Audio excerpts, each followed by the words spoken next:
वेगवेगळ्या क्रांतिकारकांवर व त्यांच्या चळवळींवर प्रश्न विचारले जातात। तुम्ही प्रश्न बघू शकतात की इंडियन स्ट्रगल हे पुस्तक कोणी लिहिलं, वेगवेगळे पुस्तक, मासिक, वर्तमानपत्र याच्यावर प्रश्न विचारले जातात। तर तुम्हाला माहिती असेल की सुभाषचंद्र बोस यांनी द इंडियन स्ट्रगल हे पुस्तक लिहिलं होतं। त्यानंतर सुभाषचंद्रांबद्दल थोडीशी माहिती बघू तर क्रांतिकारी राष्ट्रवाद आणि आक्रमक स्वातंत्र्य लढा हे त्यांनी विचारधारा अशी मागत होती की तुम्ही बघू शकता की काँग्रेसमध्ये तेव्हा जहाल गट आणि मवाळ गट असे दोन गट पडले होते, पण जहाल गटांचं नेतृत्व काही काळानंतर टिळकानंतर यांनी चालू केलं होतं। त्यानंतर freedom is not given it is taken ही भूमिकेवर एकदम ठाम होते। त्यानंतर त्यांचं एक गाजलेलं वाक्य तुम्हाला सगळ्यांना आठवत असतं, काय होतं ते, यस तुम मुझे खून दो मैं तुम्हें आजादी दूंगा। तर ह्या सगळ्या गोष्टी आहेत।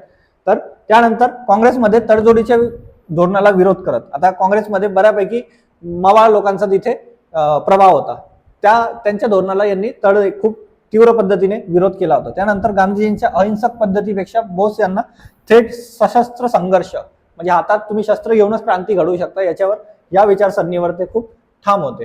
त्यानंतर आपण बघतो की 1929 मध्ये काँग्रेस अध्यक्ष म्हणून ते पुन्हा निवडून आले होते।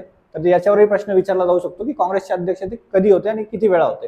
पण गांधीजींच्या विचार गटाने, मवाळ गट होता, त्यांनी यांना विरोध केला यांच्या विचारसरणीला, यांच्या कार्यपद्धतीला। त्यानंतर त्यांनी प्रेसिडेंटशिप पदावरून, काँग्रेस अध्यक्ष पदावरून त्यांनी राजीनामा दिला आणि त्यानंतर फॉरवर्ड ब्लॉक नावाचा एक पक्ष म्हणण्यापेक्षा एक वेगळा गट त्यांनी स्थापन केला। ठीक आहे, याच्यावर फॉरवर्ड ब्लॉकची स्थापना कोणी आणि कधी केली याच्यावरही प्रश्न विचारला जातो। त्यांच्या रणनीतीत आझाद हिंद फौज, रेडिओ प्रसारण आणि बाह्य राष्ट्रांची मदत या मोठ्या भूमिका होत्या। त्याच्यानंतर याच बेसवर त्यांनी आझाद हिंद फोर्स पूर्ण त्यांची फौज तयार केली होती आणि सशस्त्र लढा पुढे नेला होता। त्यानंतर पुढचा प्रश्न तुमच्यासाठी कमेंट बॉक्समध्ये सांगा की काँग्रेसचे सर्वाधिक काळ असलेले अध्यक्ष कोण होते, याच्यावर प्रश्न विचारला जाऊ शकतो। ठीक आहे।